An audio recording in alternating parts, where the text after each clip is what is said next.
Bonjour, je suis Grégory de Synergie RP, l'organisme à destination des membres de CSE, que ce soit dans l'accompagnement stratégique ou dans la formation.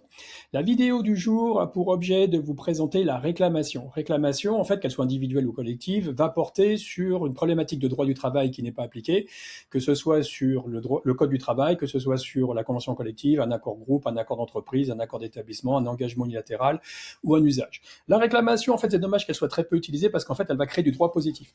Les syndicats vont négocier des accords, alors que le CSE, lui, très rapidement, peut mettre en place des engagements. Alors après, il faudra sacraliser peut-être ces engagements dans un accord, mais ça permet de créer du droit positif. Je vous explique tout ça. La réclamation connaît deux régimes, deux logiques. Si vous êtes dans une entreprise de moins de 50, le CSE produit ça ou ses réclamations écrites dans un délai maximum de 48 heures à l'employeur. Le jour de la réunion, l'employeur cherche à comprendre la portée de la réclamation et il a jusque 6 jours maximum pour faire sa réponse motivée dans un registre spécial. Entreprise 50 et plus, on a perdu la procédure, il n'y a plus de registre spécial, il n'y a plus d'obligation de faire de réponse motivée. On doit passer par le secrétaire pour porter là où les réclamations à l'ordre du jour, discussion conjointe avec le président. Le président n'a pas le droit d'écarter des réclamations, il est obligé de les reprendre, il est obligé d'en discuter lors de la réunion plénière. Par contre, il n'a plus d'obligation de motiver, et donc c'est la problématique. Pour avoir des réponses motivées, si vous n'en avez pas, il faut avec un stratagème, transformer la réclamation en résolution. Vous rayez réclamation, vous mettez résolution, vous faites un vote majoritaire, vous vérifiez bien lors d'une suspension de séance que vous avez bien une majorité qui se dégage, vous faites un vote majoritaire pour, ça oblige l'employeur à faire une réponse motivée. Et surtout, il va falloir attendre la réunion suivante avec l'approbation du PV pour sacraliser la réponse de l'employeur, sinon elle n'a pas force de loi. La problématique, c'est qu'aujourd'hui, les élus ont énormément de prérogatives.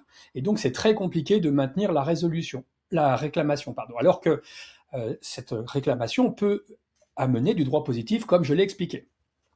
Il n'y a plus de réponse motivée, donc je l'ai dit, et c'est un processus qui va être long. Processus long, pourquoi? Parce qu'il va falloir aller sur le terrain, il va falloir faire une tournée, physiquement aller rencontrer les salariés, comprendre leurs problématiques, ensuite il va falloir rédiger, contextualiser, rédiger le ou les problèmes rencontrés par les salariés, là où les solutions au regard de ces problèmes, fixer un calendrier. Pourquoi fixer un calendrier? Pour avoir des engagements à durée déterminée. L'employeur ne pourra plus revenir dessus, ne pourra plus dénoncer à partir du moment où le PV sera approuvé.